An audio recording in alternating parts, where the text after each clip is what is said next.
दोस्तों, transcendental meditation. Transcendental meditation का literal meaning होता है कि the meditation that will take you to the trance. Transcendental meditation is given by Maharishi Mahesh Yogi ji. तो महर्षि जी के जितने भी स्कूल थे, पहले इस प्रणाली को वहाँ पर फॉलो किया जाता था। छोटे छोटे बच्चों को वो टेक्निक सिखाई जाती थी और 1 या 2 मिनट के लिए ध्यान करवा करके तभी क्लासेस शुरू होती थी। अब सवाल ये उठता है कि बहुत सारे अलग अलग महात्माओं ने बहुत डिफरेंट काइंड ऑफ मेडिटेशंस दिए हैं, पर ट्रांसेंडेंटल मेडिटेशन जो कि महर्षि महेश योगी जी के द्वारा दिया गया था, वो फिज़िक्स में उन्होंने बहुत काम किया एंड देन उन्होंने अपनी तपस्या करने के बाद में ये मेडिटेशन लाया था। ये इतना ज़्यादा पॉपुलराइज क्यों हुआ? और न सिर्फ ये पॉपुलराइज हुआ बल्कि it was very well known and accepted between the crowd from the abroad. बाहर की कंट्रीज़ में जो साइंटिस्ट्स थे, जो कि साइकोलॉजी की पढ़ाई कर रहे हैं या फिर प्रॉपर कोर साइंस और फिज़िक्स की पढ़ाई कर रहे हैं, उन लोगों का भी इस मेडिटेशन के प्रति बहुत ज़्यादा विश्वास जगने लगा।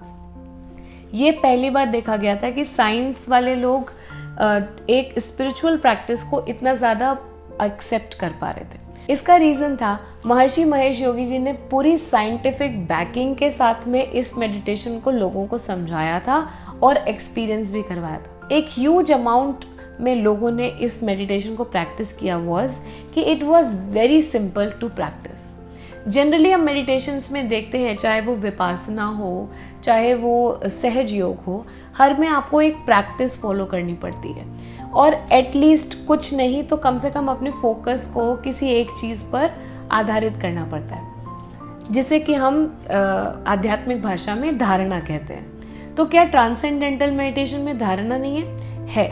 लेकिन ये इतने सटल वे में प्रोसेस में डाल दिया है कि आपको अलग से पता नहीं चलेगा कि आप किसी चीज़ के ऊपर फोकस करें। बाकी के प्रैक्टिसेस में आपको चाहे किसी ऑब्जेक्ट में देखना हो, जैसे कि त्राटक मेडिटेशन में करते हैं, या अपनी ब्रेथ के ऊपर फोकस करना हो, या फिर शरीर के डिफरेंट अंगों पर ही फोकस करना हो, तो आपके दिमाग में बहुत तरह के थॉट्स आते हैं। हर मेडिटेशन का टारगेट ये होता है कि बाकी के थॉट्स को धीरे धीरे करके एलिमिनेट होने दो और जहाँ हम जिस चीज़ के ऊपर फोकस कर रहे हो उस चीज़ के ऊपर अपना फोकस बना के रखो।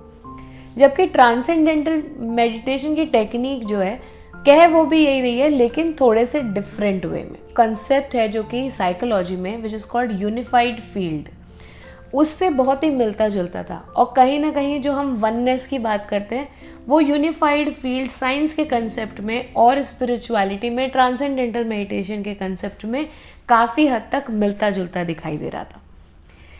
ट्रांसेंडेंटल मेडिटेशन का प्रोसेस इस तरीके का है जिसमें कि आपको अपनी तरफ से कोई एफर्ट नहीं डालना है। It has to be very effortless, because इनका मानना है कि हमारा जो कोर है, हमारा सबसे सटल शरीर यानी कि आनंदमय कोश, क्योंकि उसका नाम ही आनंदमय कोश है, तो वो हमेशा हर समय आनंद रूप में ही रहता है। उसको आनंद में पहुंचाने के लिए हमें कुछ नहीं करना है। अगर करना है तो ये करना है कि धीरे धीरे बाकी की सारी चीज़ें हम शेड करें ताकि हम आनंद रूपी उस शरीर के पास पहुंच सकें, हम अपने अंदर की भीतर उन गहराइयों तक पहुंच सकें। ऐसा विपासना मेडिटेशन में होता है कि वो बोल देते हैं कि आप बस, आपको चुप रहना है, आपको बोलना नहीं है, आपको शांत रहना है, और आप अपनी शांति में रहते रहते रहते रहते उस गहराई तक पहुंच जाते हो और उस लेवल ऑफ ध्यान को पा लेते हो। पर ट्रांसेंडेंटल में क्या करते हैं, यहाँ पर आपको इतना लंबा इंतज़ार नहीं करना है। ये प्रोसेस आपके लिए बिल्कुल भी बोरिंग नहीं होने वाला है, क्योंकि इसमें दिया जाता है आपको एक सहारा। वो सहारा होता है एक साउंड, यानी कि एक मंत्रा। अब ये मंत्रा आपके लिए बहुत स्पेसिफिक होता है और ये जिस गुरु से आप ट्रांसेंडेंटल मेडिटेशन की दीक्षा ले रहे हैं वही आपको देते हैं, आपकी प्रवृत्ति के अकॉर्डिंग डिसाइड करके। This mantra you have to just keep on chanting inside. अब जब हम मंत्रा को चैंट करते हैं तो हमारे अंदर कुछ चेंजेस होते हैं, वो न्यूरोलॉजिकल भी होते हैं और हमारे ब्रेन के लेवल पर भी होते हैं। पर मैं आपको एक बहुत ही सिंपल तरीके से बताती हूँ। लेट से आपको एक मंत्र दिया गया जिसका आपके लिए कुछ खास मीनिंग नहीं है। अब अगर मंत्र में आपके बच्चे का नाम दे दिया या आपके हस्बैंड या वाइफ का नाम दे दिया, तो हो सकता है सालों करने पर भी आपके लिए इसका कुछ ना कुछ मीनिंग बना रहेगा। पर लेट से आपको मंत्र दे दिया रिमोट, फ्लावर, तो जब आप इस तरह का मंत्र जिसका आपके लिए इतना ज़्यादा गहरा इमोशनल इम्पैक्ट नहीं है, जब आप उस मंत्र को जाप करते रहते हो और शांति से बैठे रहते हो, तो आपके पास एक सहारा होता है, something, you are not getting bold, आप कुछ कर रहे हैं एटलीस्ट। तो जब आप उस मंत्र का जाप करते रहते हैं तो आपकी कॉन्शियसनेस उस मंत्र से रिलेटेड जितना डेटा होगा वो सब आपको ला करके देती है। उसके सिवा इधर उधर के विचार भी ला करके देती है। पर एक समय के बाद जब आप उस मंत्र से रिलेटेड, उस कॉन्टेक्स्ट से रिलेटेड सारा डेटा ख़त्म हो जाता है, तब आपके दिमाग के पास कोई भी कॉन्शियस माइंड में एक्टिविटी बचती नहीं है करने के लिए। Then what happens is the mind becomes subtle और वो धीरे धीरे सबकॉन्शियस लेवल पर जाने लगता है।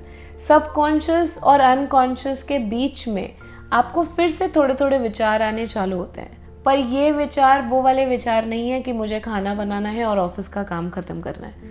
ये विचार उस प्रकार के विचार हैं जो आपके डेवलपमेंट, आपकी पास्ट लाइफ, आपके कर्मा से जुड़े हुए हैं। इस लेवल पर आप काफ़ी समय तक भी रह सकते हो और हो सकता है ये लेवल बहुत जल्दी आपका क्रॉस ओवर भी हो जाए, पर ये एक डीप मेडिटेशन की स्टेट होती है। और कई बार अगर आप बहुत ही सटल लेवल पर पहुँचे तो इसे समाधि भी कह सकते हैं, पर सविकल्प समाधि, जहाँ पर एक्सपीरियंसेस आपको होते रहते हैं, विजुअलाइजेशंस आपको होते रहते हैं। इसमें भी और ज़्यादा गहराई में जब आप उतरते हैं तो आप पहुँचते हैं निर्विकल्प समाधि में। ट्रांसेंडेंटल मेडिटेशन केवल करने माध्यम से एकदम समाधि के उस लेवल तक पहुँचना जनरल पब्लिक के लिए थोड़ा मुश्किल है, पर हाँ, समाधि का जो एसेंस होता है वो आपको ट्रांसेंडेंटल मेडिटेशन सबसे जल्दी और सबसे आसानी से दे देता है। पर क्या महर्षि महेश योगी जी वो पहले इंसान थे जिन्होंने ट्रांसेंडेंटल मेडिटेशन टाइप का कोई कंसेप्ट लाया, या फिर इस तरह की मंत्र दीक्षा हमारे साहित्य में और भी पहले होती रही है?